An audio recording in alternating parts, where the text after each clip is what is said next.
My name is Ash and I'm joined by Dave. Hello. And we have just come back fresh from a hell dive into Helldivers 2. I'm so stoked, Ash. I loved playing Helldivers 2 and I'm really looking forward to doing this video and talking about it. It's so good.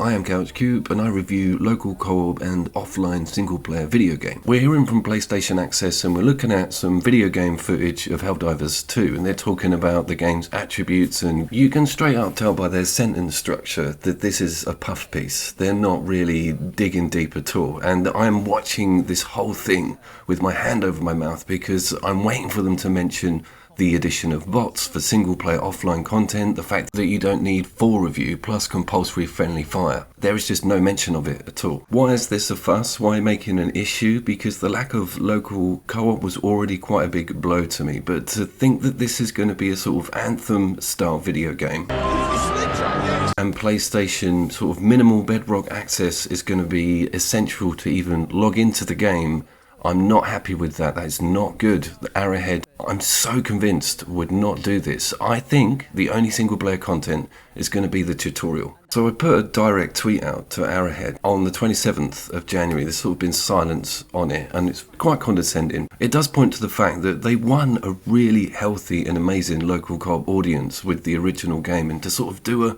ollie on us and push all that away and sort of welcome in the new guys, the people who don't mind paying for access on their video games. I just don't think it's a nice move. It's actually a bit of a crazy move as well. There's also a Starship video game out that's got up to 15 online players on it, and they mention Starship Troopers twice in this video playthrough. Also, this is the devs playing in this footage. If you get to see the usernames, they're called like Liberty, and they're all just taglines from the video game and not external testers by any stretch. Then they start talking about the races, okay, and they say at the beginning that there's 3. They start nattering on about the bugs and talking about how they're like xenomorphs. Then they get over to the android zombie dudes, but nothing is then said of the 3rd sort of futuristic race, which is one of the more blindingly crazy ones and would look stunning in this 3rd person perspective. Here's the thing about this video. I'm totally wrong. This just gets loads of dislikes and everyone enjoys trying to solo this absolutely awesome looking 3rd person alien blaster.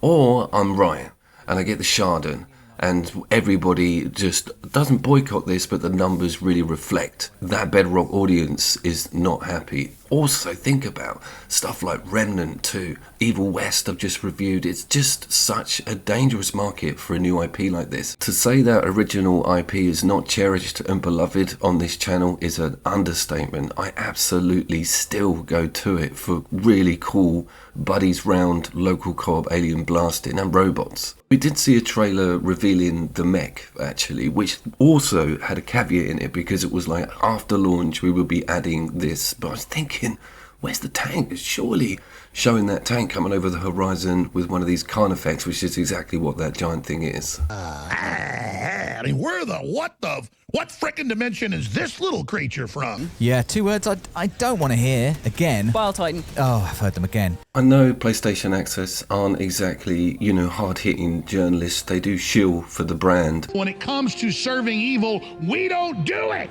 But this is a really shallow look at so many unanswered questions with this franchise. Are you concerned about the lack of single-player content? Do you not really mind if you've got loads of people you want to play with? Bear in mind, this friendly fire cannot be turned off. Full stop.